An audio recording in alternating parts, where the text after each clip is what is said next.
तो दोस्तों, कैसे हो आप सब। मैं आपका दोस्त आशीष पंगाई आप सभी का एक बार फिर से हमारे YouTube channel hidden tales of Uttarakhand में हार्दिक स्वागत करता हूं। वैसे आप लोगों को भूत की कहानी कैसी लगती है, कमेंट बॉक्स में ज़रूर बताइए। जब भी हम लोग दोस्तों के साथ बैठे गप्पे मार रहे होते हैं और अचानक से कोई दोस्त भूत का किस्सा सुनाता है, तो हम कैसे एकटक होकर उसकी कहानी सुनते हैं। भले ही हम में से कुछ लोग यह दावा करते हैं कि उन्हें भूत प्रेत से डर नहीं लगता, पर दिल के किसी कोने में एक अनजाना सा भय तो बना ही रहता है। क्यों, सही बोला ना। तो आज की कहानी एक भूत से जुड़ी हुई है और आज की कहानी का टॉपिक है समय। अंकित और देवू, दो भाई काफ़ी टाइम बाद अपने गांव जा रहे थे। दोनों बहुत ज़्यादा एक्साइटेड थे क्योंकि उनके दादा और दादी गांव में ही रहते थे। उनसे मिलके खूब बातें करनी थी और नदी में भी तो नहाना था और भी बहुत कुछ करना था उन दोनों को। पर उन्हें क्या पता था, इस बार उनके साथ कुछ भयानक ही घटने वाला था।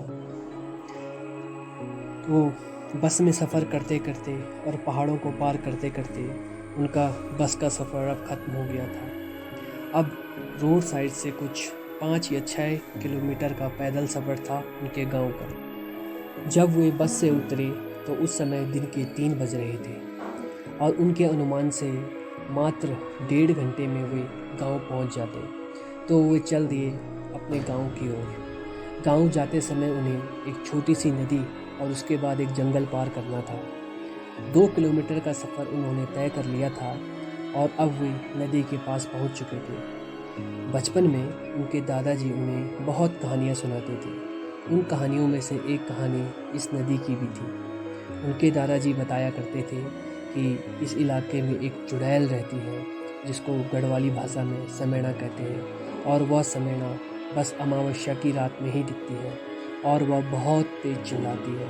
वह मुसाफिरों का रास्ता भी रोकती है और अपना रूप बदल देती है। जो भी उसके चंगुल में फंसता है आज तक बच नहीं पाया। बातें करते करते कब शाम के 5 बज गए उन्हें पता ही नहीं चला।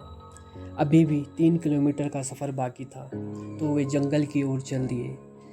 देवू आगे चल रहा था और उसके पीछे पीछे उसका बड़ा भाई अंकित। वे बस कुछ 500 मीटर ही दूर चले होंगे।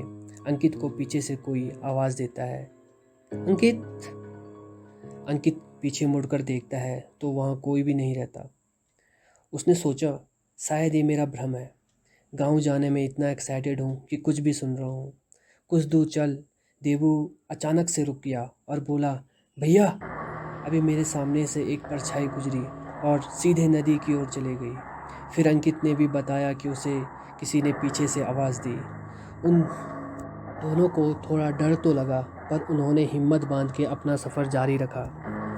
अभी वे जिस जगह पर थे वहाँ से नदी साफ साफ दिख रही थी और बहुत सुंदर नज़ारा दिख रहा था। वे दोनों नदी की ओर ही देख रहे थे कि नदी के दूसरी तरफ एक बूढ़ी सी औरत उनकी तरफ देख के हंस रही थी और कुछ सेकंड बाद ही बहुत तेज चिल्लाई। आवाज़ इतनी भयानक थी कि उनके पैरों तले ज़मीन ही खिसक गई। उन्होंने आओ देखा ना ताओ और गांव की ओर भाग गए। अब शाम भी हो गई थी। भागते भागते वे बहुत ज़्यादा थक गए थे और थोड़ी देर एक जगह पर रुक गए। तभी अंकित ने देखा कि देवू के पीछे वही औरत काले कपड़े पहने, काला रंग और उसकी बस आंखें ही दिख रही थी। बहुत ज़ोर ज़ोर से हंस रही थी। अंकित वहीं बेहोश हो गया। कुछ समय बाद जब अंकित की आंख खुली तो पाया उसका भाई उसके साथ नहीं है। अंकित बड़ा भाई था तो अपने छोटे भाई को जंगल में कैसे छोड़ सकता था। वह देवू को ढूंढने जंगल की ओर चले गया। कुछ दूर जाके अंकित के रोंगटे ही खड़े हो गए। वह चुड़ैल देवू के शरीर का मांस नोच नोच कर खा रही थी और खाते खाते उसने अंकित की ओर देखा और एक भयानक सी आवाज़ करती हुई उसकी ओर भागी। उस चुड़ैल ने अंकित को पीछे से बहुत ज़्यादा घायल कर दिया था और अंकित की पीठ खून से लहूलुहान हो चुकी थी। वह फिर भी भागता जा रहा था।